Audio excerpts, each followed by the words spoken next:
2019 പുറത്തിറങ്ങിയ ലൂസിഫറിന്റെ വിജയത്തിന് ശേഷം പ്രഖ്യാപിച്ച രണ്ടാം ഭാഗം എമ്പുരാൻ കോവിഡ് സാഹചര്യത്തിൽ ചിത്രീകരണം നീണ്ടുപോകുകയായിരുന്നു. ഇപ്പോഴിതാ ആരാധകരെ ആവേശത്തിലാക്കി എമ്പുരാന്റെ ഫസ്റ്റ് ലുക്ക് പോസ്റ്റർ അണിയറ പ്രവർത്തകർ പുറത്തുവിട്ടിരിക്കുകയാണ്. കയ്യിൽ തോക്കേന്തി നിൽക്കുന്ന ഖുറേഷി അബ്രഹാമിനെ പോസ്റ്ററിൽ കാണാം. എന്തായാലും മികച്ചൊരു ആക്ഷൻ ത്രില്ലർ ചിത്രമായിരിക്കും എമ്പുരാൻ എന്നാണ് ഫസ്റ്റ് ലുക്ക് പോസ്റ്റർ സൂചിപ്പിക്കുന്നത്. ചിത്രത്തിന്റെ ആദ്യ ഷെഡ്യൂൾ അടുത്തിടെ പൂർത്തിയായിരുന്നു. ജനുവരിയിലാണ് സെക്കൻഡ് ഷെഡ്യൂൾ ആരംഭിക്കുക. ഇന്ത്യയിലും വിദേശത്തുമായി നിരവധി ലൊക്കേഷനുകളിൽ സിനിമയ്ക്ക് ഷൂട്ടിംഗ് ഉണ്ടെന്നാണ് വിവരം.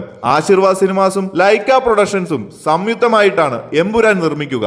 മലയാളം, തമിഴ്, തെലുങ്ക്, ഹിന്ദി, കന്നഡ എന്നീ ഭാഷകളിലാകും ചിത്രം പ്രദർശനത്തിന് എത്തുക. ഒരു മോഹൻലാൽ ചിത്രം എന്നതിലുപരി ലൂസിഫറിലൂടെ തന്റെ സംവിധാന മികവ് തെളിയിച്ച പൃഥ്വിരാജിന്റെ സിനിമ ആയതുകൊണ്ട് തന്നെ ചിത്രത്തിന് പ്രതീക്ഷകൾ ഏറെയാണ്. സാധാരണ സൂപ്പർ താരങ്ങളുടെ ചിത്രം വലിയ ഹൈ പ്രൊമോഷൻ നൽകി തിയേറ്ററിലെത്തുമ്പോൾ നിരാശയാകും ഫലം. എന്നാൽ പൃഥ്വിരാജ് പടമാകുമ്പോൾ കുറച്ച് ഗ്യാരണ്ടിയൊക്കെ ഉണ്ടാകും. തീർത്തും പ്രേക്ഷകരെ നിരാശപ്പെടുത്തില്ല എന്ന് തന്നെയാണ് പ്രതീക്ഷ. KGF പോലുള്ള പടങ്ങൾക്ക് വൻ സ്വീകാര്യത കിട്ടുന്ന മലയാളി പ്രേക്ഷകരിലേക്ക് എമ്പുരാൻ എത്തുക ഒരു വൻ ഗാങ്സ്റ്റർ ആക്ഷൻ ത്രില്ലർ മോഡലിൽ തന്നെയാകും. ഒരു പാൻ ഇന്ത്യൻ ചിത്രം എന്നതിലും ഒരു പാൻ വേൾഡ് ചിത്രമാകും എമ്പുരാൻ എന്നാണ് അണിയറ പ്രവർത്തകർ അവകാശപ്പെടുന്നത്. കൂടുതൽ അപ്ഡേറ്റുകൾക്കായി ചാനൽ മറക്കാതെ ഒന്ന് സബ്സ്ക്രൈബ് ചെയ്യുക.